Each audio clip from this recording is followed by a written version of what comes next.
If you're interested in the story behind the business headlines, check out Big Technology Podcast, my weekly show that features in-depth interviews with CEOs, researchers, and reformers in business and technology. Hi, I'm Alex Kantrowitz. I'm a longtime journalist, CNBC contributor, and the host of the show. I empty my Rolodex every Wednesday to bring you awesome episodes, so go check out Big Technology Podcast. It's available on all podcast apps. Would love to have you as a listener. From LinkedIn News, I'm Jessie Hempel, host of the Hello Monday podcast. Start your week with the Hello Monday podcast. We'll navigate career pivots. We'll learn where happiness fits in. Listen to Hello Monday with me, Jessie Hempel, on the LinkedIn Podcast Network or wherever you get your podcasts. Hello, my friends, and welcome to another exciting episode of Negotiate Anything.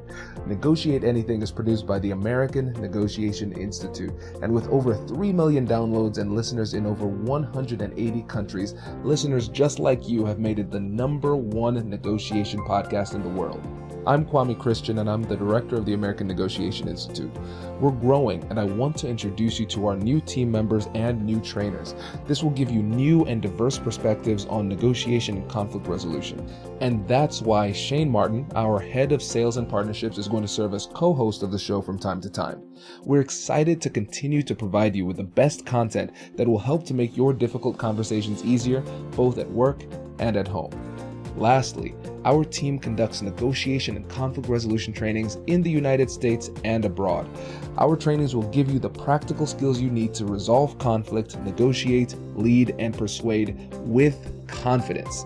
Click the link in the description below to learn more about how we can make your difficult conversations easier.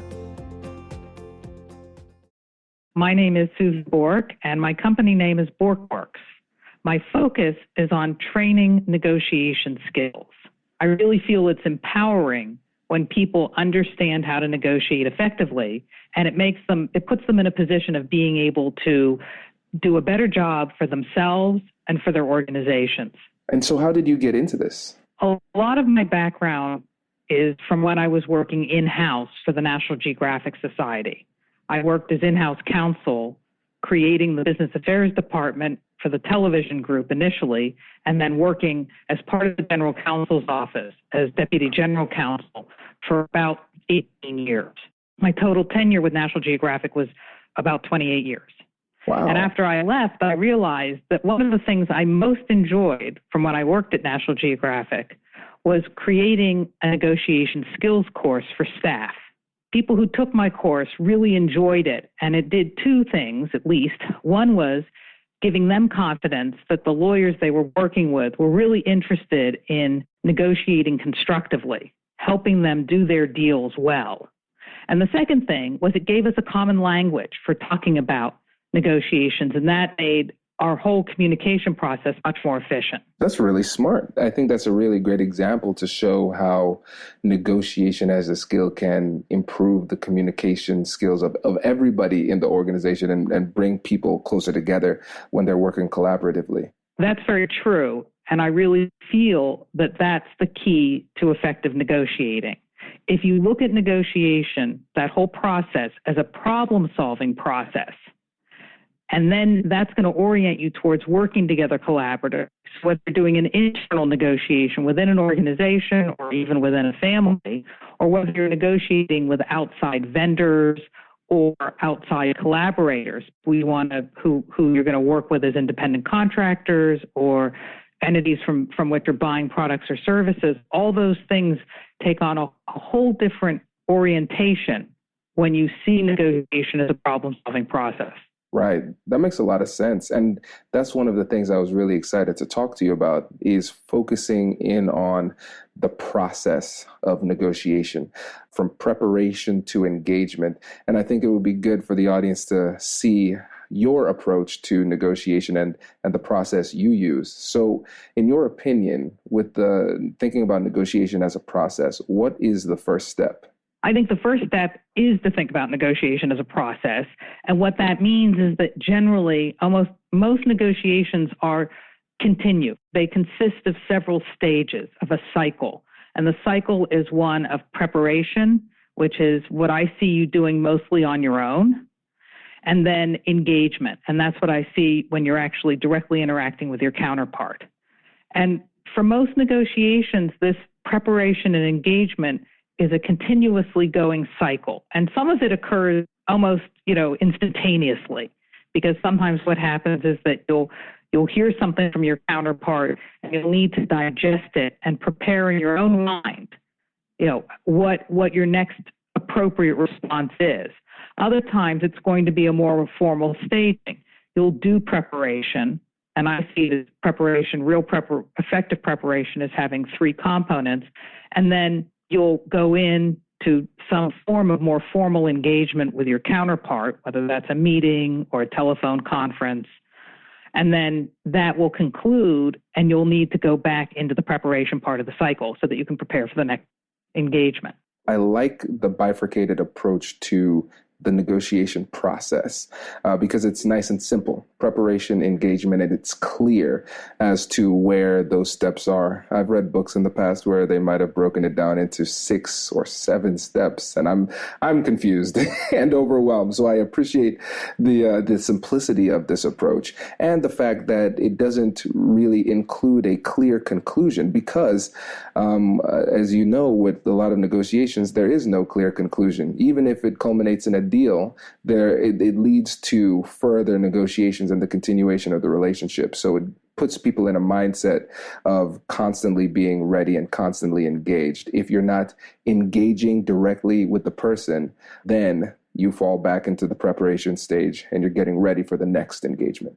I agree with you. That's a very good way of looking at it. And I try to advise people when I was working in in-house counsel and then when I have, clients who I'm coaching, what I try to explain to them is that the contract is the beginning of the relationship. That agreement you sign is the beginning of the relationship, and you set the tone for that relationship during the negotiation that leads up to it. Exactly. And one of the things that you mentioned earlier was there being 3 parts of the preparation process. Can you tell the audience a bit about that? Yes, I like to characterize them as research, rehearse, and review. So I talk about the 3 R's of preparation. Okay. And so research, I feel like that one is pretty straightforward in that we're gathering information. But can you go a little bit deeper into actually how you do that as kind of like a systematic approach to the research you do? Well, you need to do research on 2 parties. One is yourself. You really have to understand what you're trying to do through this negotiation. What are you trying to achieve and why? Because as you look at the whys, it may give you insight that'll allow you to add value and take advantage of opportunities that arise when you're talking to your counterpart. So you really want to have a good sense of what you need out of this relationship or out of this negotiation and get very clear on that. A second component of that is understanding what standards apply to the situation. So you want to make sure that what you want to get out of this is realistic. You can be ambitious in terms of what you want, but you still need to be bounded by what market realities may be at play. And then the second strong part of the research that you want to focus on is to get into your counterpart's head as much as possible. So to really learn about that person, that individual, if there's any cultural issues that you need to be sensitive to, understand what they are. And also, during that period of time, you're not talking to the person, so you aren't necessarily getting direct feedback, but you can start creating what I call our hypotheses about the person. And I think it's really important when you look at your counterpart, both the person and if it's a larger organization, the organization as well, that you are focused on making hypotheses rather than assumptions. And Kwame, I think you understand the difference that is in terms of your approach then to the situation. I do. And that is a brilliant nuance. And so for the audience, when you say the difference between hypotheses versus assumptions, what exactly do you mean there? Well, with assumptions, we're wedded to them. They're true. We know it in our heart and in our mind. All of our assumptions are completely true. That's how we deal with them. That's what we think of them. Whereas when you're dealing and talking in terms of hypotheses, that's what scientists do. And scientists have a thought, a hypothesis about something, and then they actively look for information to either support or, cause them to change their hypothesis or adjust it. The point about hypotheses is that there's no ego involved.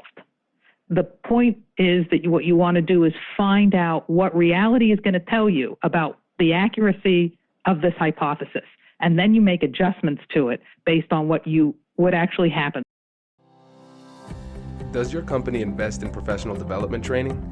If you believe that your team would benefit from a negotiation workshop, all you need to do is go to our website, fill out the workshop request form, and then we'll set up a time to chat. These workshops are completely customizable, and we've done them all around the country. Negotiation and conflict resolution skills are beneficial across all professions, but they're especially useful in procurement, purchasing, sales, sourcing, and contract management. Our calendar is filling up quickly, and we even have some workshops scheduled for next year. If you think you might want one, I'd suggest reaching out soon so you don't miss out. Check out the link in the description to learn more. And now, back to the show. Raise the rudders! Raise the sails! Raise the sails! Captain, an unidentified ship is approaching. Over. Roger. Wait, is that an enterprise sales solution? Reach sales professionals, not professional sailors. With LinkedIn ads, you can target the right people by industry, job title, and more. We'll even give you a $100 credit on your next campaign. Get started today at linkedin.com/marketer. Terms and conditions apply. What I like about that is with approaching it as the hypotheses, it helps to guide your curiosity.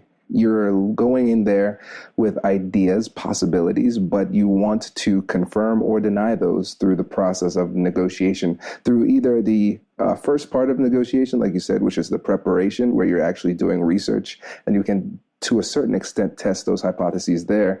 But then you go into the next step, which would be active engagement, and you can test those hypotheses by asking questions and being curious and trying to learn in the midst of the negotiation. I think that distinction is brilliant, and it does a great job when it comes to putting ourselves in the right mindset for these negotiations. I agree with you. And it feeds then, if you're dealing with hypotheses, I think it also feeds into the second part of preparation, which is rehearsal. So when I talk about rehearsing, what I mean is a variety of things, but part of it is even doing what good athletes do. All right. What athletes do is they visualize whatever they're doing, their swing or, the game, or how they're going to get the ball from one end of the court to the other. And as they do that, as they think in their own head, all the ways, what it's going to take to get the ball from where they are to where the basket, or then they're thinking about all the different things that can happen along the way, all the things that can go wrong. So if they've got a defender on them, who might be interested in fouling them, how they defend against that. They also can think about if this, way to the basket, if going down the left-hand part of the court isn't available, how do they, get to the right-hand court, or how do they get the ball to a player that's on that side of the court? So that whole process of visualization, and as detailed a process as possible, is going to help you be much more actively prepared for the negotiation. And once you've visualized and thought about all the things that can happen, what your reaction and response is going to be, and how you're going to, respond in a constructive and effective manner, that frees up bandwidth in your mind when you're actually engaging with your counterpart, so that if something happens that you didn't plan for, it doesn't panic you because you have bandwidth for it. It's not, it's a surprise, but you've already figured out all these other things, and it probably is going to be like one of the things you've already figured out. Absolutely. And I think that's an underutilized technique when it comes to negotiations in particular, but our professional lives in general.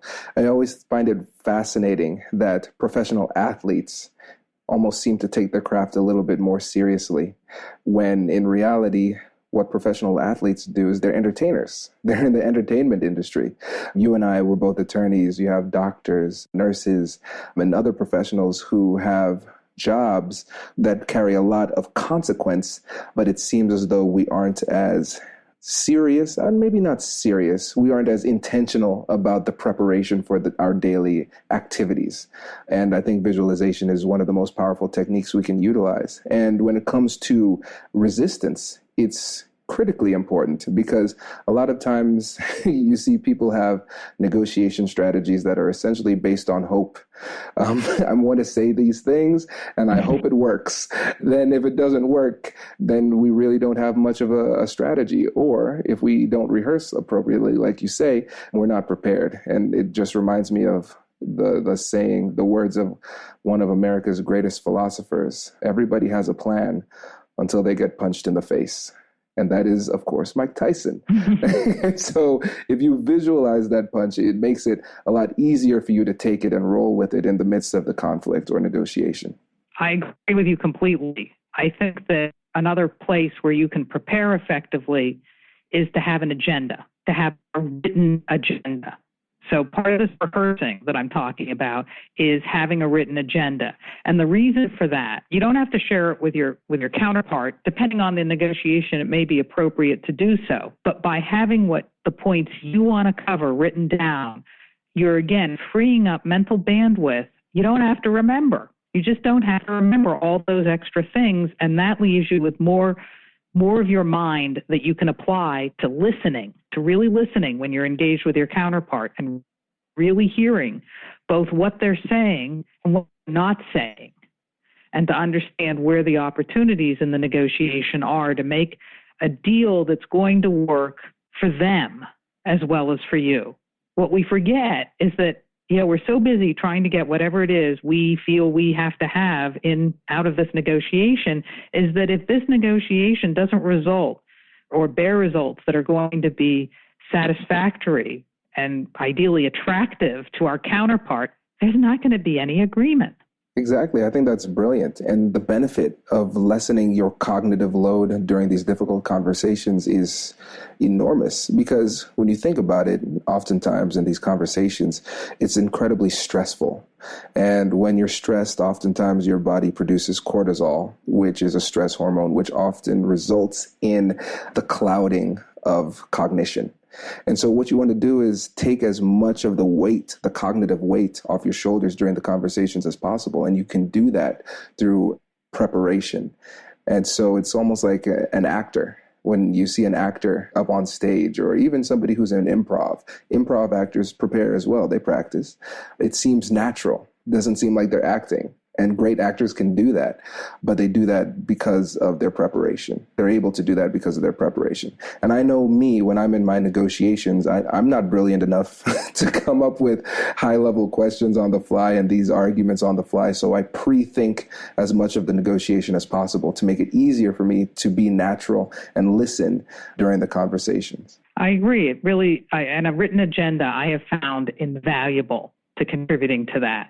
The last part of preparation is really what you do after engagement. So the review, the last review, is what you do, I would say, immediately after you hang up the phone or you walk out of the meeting. I mean, when you're down in the lobby of the building, if you're walking out of a meeting with someone, when you're out of their presence, you really want to take a few minutes, 5-10 minutes, and write down notes about the negotiation you just left. You've got your written agenda, so you can quickly go through it and identify what did you agree on, what's open, what follow-up questions do you want to pursue for your own preparation, the next time you engage, all those things, and what worked. What did you notice? Did you realize that when you talked in terms of the value of the organizations working together, the person was leaning forward and engaged? When you were talking about, market competition, they seemed less engaged. So what are the things that really got your counterpart's attention? How can you use those as you prepare for the next time you're engaging with them? I love it. I think that's brilliant. And I think for me personally, that's something that I need to do a better job of reviewing afterwards, because when it comes to memory, your memory starts to decay instantly. And so you can't leave it up to chance and hope that you remember. And for you, as an attorney and with what you do with review, I'm assuming that includes sending a follow-up email or message to the person with whom you were speaking. Is that right? It can be, yes. In a way, that's another form of engagement. The review is something you're doing yourself about the negotiation.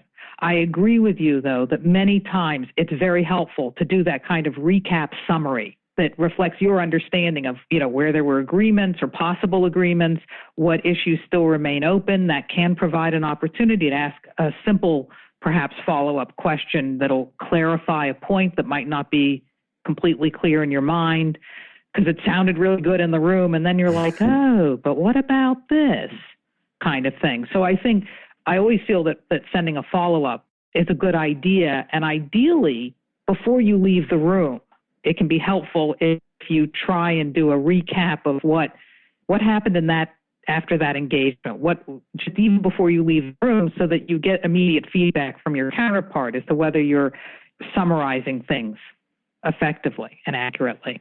That makes sense. Before we get to the engagement part, is there anything else you want to touch on with the preparation? No, as you can tell, I'm actually that's an area I focus on a lot, because I think that when you've prepared effectively, the engagement goes a lot more smoothly. Absolutely. Absolutely. And I think it's hard for people to kind of appreciate that, because it's frankly not as cool to spend all that time preparing, doing that introspection, and then doing the research and all of that stuff. It's hard work, and it's not as glamorous, but you're absolutely right. It does make the engagement significantly easier. Let's move on to engagement. What points would you like to cover here? Well, I think you've had very good people on to talk about that part of the negotiation process, and I would reiterate what I know you've said and other of your guests have said, which is that it is so, so important to listen and hear what your counterpart is saying. When they understand that you're really listening and they feel that you're really listening, you'll improve your relationship, which is really important. And you'll also yourself be focused on what they're saying. And when you're listening, really listening to what the other person is saying, that's when you're going to catch the nuances that allow you to create, it's that moment of insight that's going to allow you to craft an opportunity or an option or an offer that the other party, your counterpart's going to say, oh, yeah, that's a great idea, or that would really work. And then you move the whole negotiation forward like one great leap. Right. Oh, man, this is great. And I see we are coming up on time. But before you go, let me ask you this question, because this is a question I get all the time when I'm doing these workshops, and I want to see how you handle it. What if you are listening intently, but the other party is so clouded by emotions that they don't give you credit for the listening that you're doing, meaning they don't believe that you're listening? How do you address that? Well, I really like Chris Voss's strategy, which is that you paraphrase. You have to, you have to be able to repeat back to them what you understand them, what you're hearing.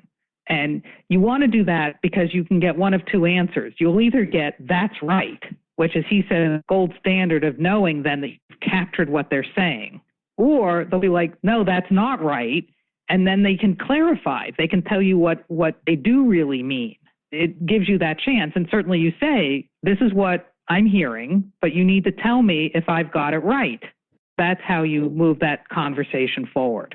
I agree 100%. Well, perfect. Before you go, can you tell the listeners how they can get in touch with you? I have a website, and I know you're very good at posting it. It's borkeworks.com, which is my last name, Borke, followed by the word works. And that's probably the best way to get in touch with me. And I'd love to hear from anyone who's interested in talking more about negotiation. Fantastic. Well, thank you, Susan, for joining us. This has been phenomenal. Thank you for having me. It's always great talking with you, Kwame. Congratulations! You've just joined an elite club. By listening to a full episode, you're now officially on the Negotiate Anything team. So welcome aboard. What most team members do is they subscribe to the podcast because that allows them to automatically get the latest episodes of the show. The best things in life lie on the other side of difficult conversations. Keep learning, keep practicing, and keep getting better.